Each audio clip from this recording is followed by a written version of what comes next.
महाभारत के भयंकर युद्ध के बाद एक कौरव ऐसा था जो असंभव के बाद भी जिंदा बच गया। पर सवाल ये है, वो कौरव कौन था? वो कहाँ गायब हो गया? नमस्कार दोस्तों, हिंदू मिस्ट्रीज चैनल में आपका फिर से स्वागत है। आज हम आपको एक ऐसे रहस्य के बारे में बताएंगे जो शायद ही आपने कभी सुना होगा। हम बात करेंगे उस कौरव के बारे में जो महाभारत युद्ध के बाद भी जीवित बचा। हम जानेंगे कि वो कौरव कहाँ गया, उसका क्या हुआ और उसकी जीवन यात्रा में क्या विशेष था। अगर आप हमारे चैनल पर नए हैं तो सब्सक्राइब जरूर करें और बेल आइकन दबाएं ताकि आपको हर वीडियो की नई जानकारी मिलती रहे। तो चलिए जानते हैं इस रहस्यमयी कौरव की कहानी को। महाभारत की कहानी तो सभी जानते हैं, लेकिन क्या आपको पता है कि महाभारत युद्ध में कुल 101 कौरव थे, लेकिन एक कौरव ऐसा था जो युद्ध के बाद जीवित बचा। वह था युयुत्सु। महाभारत में युद्ध के दौरान बाकी सभी कौरवों की मृत्यु हो चुकी थी, लेकिन युयुत्सु के बारे में जो रहस्य है वो आज भी बहुत कम लोग जानते हैं। कौन था युयुत्सु? युयुत्सु का जन्म एक दासी के गर्भ से हुआ था, लेकिन इसके बावजूद उसका नाम कौरवों के परिवार में बहुत महत्वपूर्ण था। उसके पिता थे धृतराष्ट्र, जो कौरवों के राजा थे।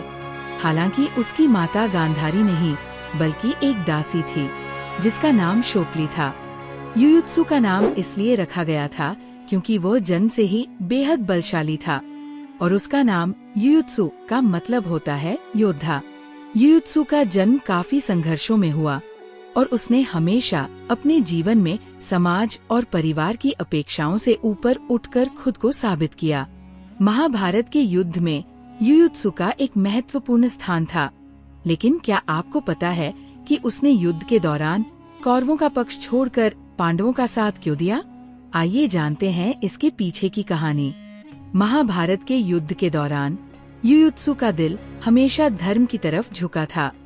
वह कभी भी शकुनी के प्रभाव में नहीं आया, जो कौरवों के फैसलों को प्रभावित करता था। युयुत्सु को ये भली भांति समझ में आ गया था कि कौरवों का पक्ष पूरी तरह से अन्याय और अधर्म पर आधारित है। युद्ध के दौरान युयुत्सु ने एक अहम कदम उठाया। कहा जाता है कि युयुत्सु ने युधिष्ठिर को ये जानकारी दी थी कि दुर्योधन ने भीम के भोजन में विष मिला दिया था। युयुत्सु ने युधिष्ठिर को ये सच बताया ताकि वह अपनी जान बचा सके। यह उसके चरित्र की महानता को दर्शाता है कि वह कौरवों के अत्याचार को बर्दाश्त नहीं कर सका और पांडवों के पक्ष में खड़ा हो गया। युयुत्सु का यह कदम युद्ध के पहले ही था, जब उसने कौरवों का पक्ष छोड़कर पांडवों के साथ अपनी वफादारी जाहिर की।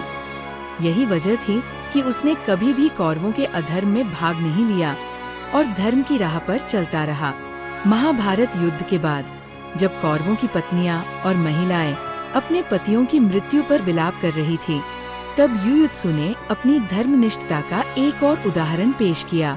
उसने युधिष्ठिर और कृष्ण से अनुमति लेकर हस्तिनापुर महल में प्रवेश किया और सभी महिलाओं को सांत्वना दी।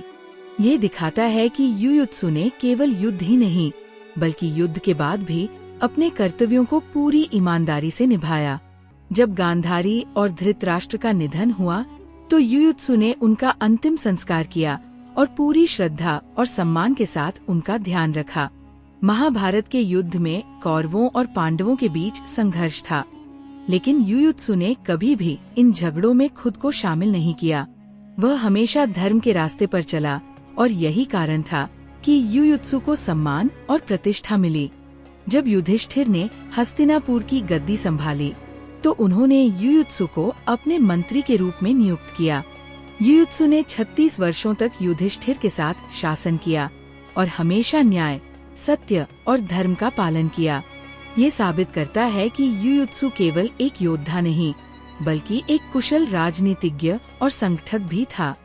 जब पांडवों ने स्वर्गारोहण के लिए जाने का निर्णय लिया तो युयुत्सु ने अभिमन्यु के पुत्र परीक्षित को हस्तिनापुर का सम्राट घोषित किया और उसकी सुरक्षा का जिम्मा लिया। युयुत्सु की कहानी महाभारत की सबसे दिलचस्प और रहस्यमयी कहानियों में से एक है। वह एक कौरव था जो न केवल युद्ध में जीवित बचा बल्कि उसने हमेशा धर्म और सत्य के मार्ग पर चलकर अपने जीवन को उदाहरण बना दिया। उसने ये साबित किया कि किसी भी परिस्थिति में अपने धर्म से दूर नहीं भागना चाहिए। युयुत्सु की कहानी हमें ये सिखाती है कि हर व्यक्ति को अपनी पहचान अपने कर्मों से बनानी चाहिए, न कि परिवार या परिस्थिति के आधार पर। अगर आपको हमारी ये विशेष जानकारी पसंद आई हो तो इस वीडियो को लाइक करें, चैनल को सब्सक्राइब करें और इस वीडियो को ज्यादा से ज्यादा लोगों के साथ शेयर करें ताकि ये रहस्यमयी जानकारी और लोगों तक पहुंचे। धन्यवाद। जय श्री राम।